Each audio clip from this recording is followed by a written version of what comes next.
President চুপুর July গণ অভ্যুত্থানের কোনো বৈধতা নেই। আমাদের যদি প্রতীক না থাকে তাহলে তো আমাদের পক্ষে নির্বাচনে অংশগ্রহণ করা সম্ভব হবে না। আর অন্য কোনো প্রতীক তো আমরা নিব না, সেটা আমরা বলেছি নির্বাচন শাপলা কেন আমরা পাবো না তার আইনি সাংবিধানিক ব্যাখ্যা আমাদের দিলে তখন আমরা অন্য প্রতীকের বিষয়ে বিবেচনা করব। তার আগ পর্যন্ত সেটা যদি নির্বাচন কমিশন না দেয় তার মানে সেটা শুধু প্রতীকের ইস্যু না, এটা নির্বাচন কমিশনের নিরপেক্ষতার প্রশ্ন, নির্বাচন কমিশন ন্যায় বিচার করছে কিনা একটা দলের সাথে সেটার প্রশ্ন।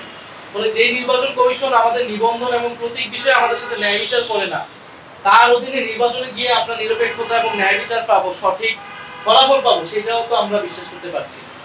আমরা নির্বাচন কমিশনের ব্যাপারে অ্যাজ এ হোল আলোচনা করেছি যে আমরা নিবন্ধন পাওয়া থেকে শুরু করে এবং জাতীয় লীগ নামে যে আরেকটা দলকে নিবন্ধন দেওয়া হলো এবং শাপলা প্রতীক নিয়ে আমাদের সাথে কিরকম আচরণ করা হচ্ছে এবং ইশরাক হোসেনের মামলায় নির্বাচন কমিশনের যে অবস্থান ছিল এবং নির্বাচন কমিশন যে নিয়োগ কোন আগের আইনে যে নিয়োগ হয়েছে, ফলে পুরো প্রসেসে নির্বাচন কমিশনের যেই কার্যক্রম এবং প্রশ্নবিদ্ধ হয়েছে যে সেই বিষয়টা আমরা তুলে ধরেছি। আমরা মনে করি যে অবশ্যই এই উপদেষ্টা পরিষদের নিরপেক্ষ এবং দক্ষতা নিশ্চিত করা লাগবে সুষ্ঠু নির্বাচনের জন্য, সেটা সেই দাবির সাথে আমাদের ভিন্নমত নেই।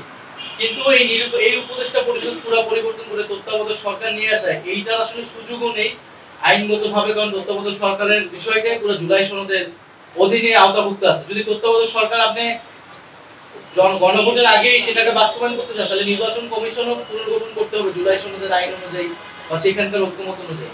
ফলে এই বিষয়গুলো আসলে যারা বলতেছে তারা কোন বিবেচনায় বলতেছে, কোন উদ্দেশ্য নিয়ে বলতেছে, এটা আসলে সন্দেহজনক।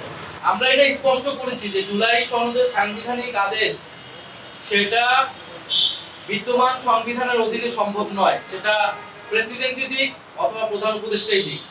বিদ্যমান সংবিধানের অধীনে এরকম কোনো ধারা নেই, কোনো সুযোগ নেই।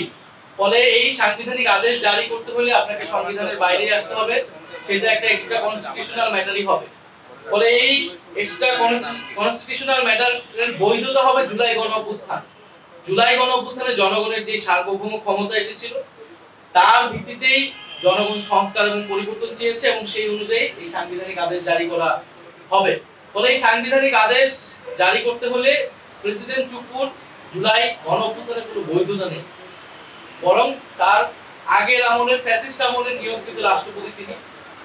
এই বৈধতা একমাত্র এই মুহূর্তে সরকারের ভিতরে ডক্টর মোহাম্মদ ইউনূসের আছেন। ফলে উনাকেই এই আদেশটা জারি করতে হবে এবং পরবর্তী গণভোট এবং পরবর্তী যে সংস্কার পরিষদ হবে এবং সংসদ হবে তার মাধ্যমে পুরো বিষয়টা রেটিফাই হবে।